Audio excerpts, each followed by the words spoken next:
one of the most important tools to creating content is audio. So you have to make sure your audio at least sounds way better than your video. Let your video be looking not that great, but when you have some good audio on you.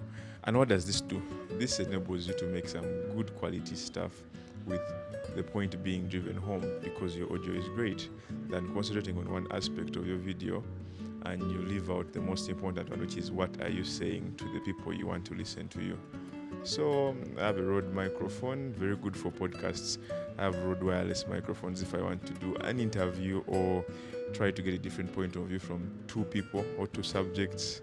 And I have also a few more tools that help me work with my camera way better, like an ND filter that is really great in this Ugandan sunshine. And I also have a 16mm lens. It's very good for wide perspectives and it is very good when you're doing podcasts. So keep on creating, keep on pushing, and see you in another one.